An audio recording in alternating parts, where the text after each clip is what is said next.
This is Audible. Audible Studios presents A Christmas Truce. Written by Emma Bennett.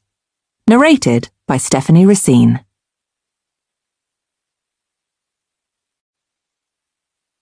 Chapter 1.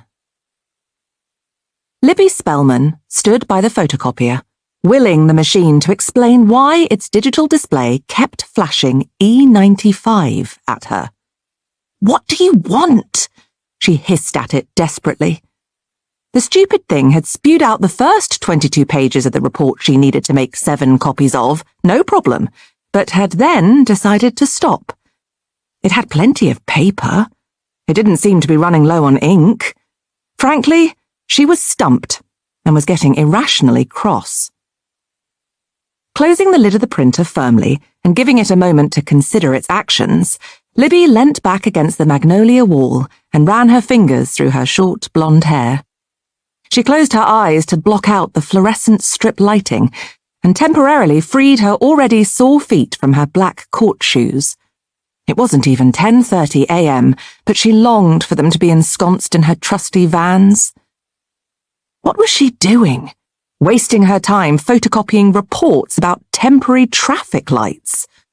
Thank goodness she was only temping for this company. Imagine being stuck in a job like this permanently. She gave a little shudder and focused on throwing a few positive thoughts out into the universe that a more interesting position would come along for her soon. Libby stretched. Her limbs felt all scrunched up from being hunched over the machine, despite the yoga class she'd taken the evening before. She needed coffee. Maybe she'd pop down the corridor to the staff room and use the fancy pod machine in there. About the only decent thing she could think of about working where she was. Maybe the printer would decide to play ball by the time she was back.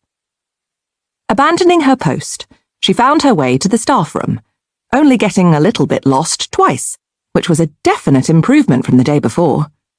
She grimaced at the gaudy plastic Christmas tree in the corner. It wasn't even mid-November. She supposed it was up early because they had to eke out any joy they could working here. Libby loved Christmas, but there was something very depressing about that tree. A box of donuts was open on the counter next to the coffee machine, with a note attached inviting you to help yourself. Libby did just that, and felt decidedly more cheerful as she made her way back to the photocopier armed with carbs and caffeine. This position was only for a month, and then it really would be nearly Christmas. Robert had promised to take at least a week off and had hinted that he had something very important to ask her. Lost in daydreams of her boyfriend down on one knee in her parents' sitting room on Christmas morning, she initially didn't hear someone call out behind her. "Lizzie!" She continued along the corridor until she heard the call repeated. Turning, she found her supervisor, Simon Manning, standing by his office door, looking rather pointedly at her.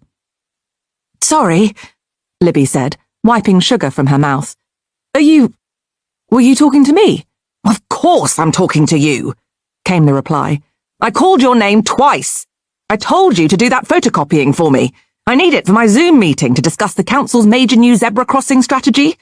Why are you wandering around the corridors with coffee and donuts?" Libby's blue eyes flashed, but she managed to hold her tongue. "The printer," she began. "Oh, there's always an excuse with you people," said Simon, shaking his balding head. "This would be why you're still just a temp at, 30? "I'm 26, muttered Libby. "Really, Lizzie, you know, attitude is a choice, as Seth Coleman says." He indicated a book on his desk. 110%. Unleash your full potential with world-renowned entrepreneur Seth Coleman, declared the front cover. "My name is Libby." "You know what?" continued Simon, seemingly not having heard her. "Take this." He handed Libby the book, forcing her to awkwardly move the remains of her donut into the same hand as her coffee, causing it to squish against the cup. "It'll change your life." Thanks," said Libby. "But don't you let me catch you reading it when you're supposed to be doing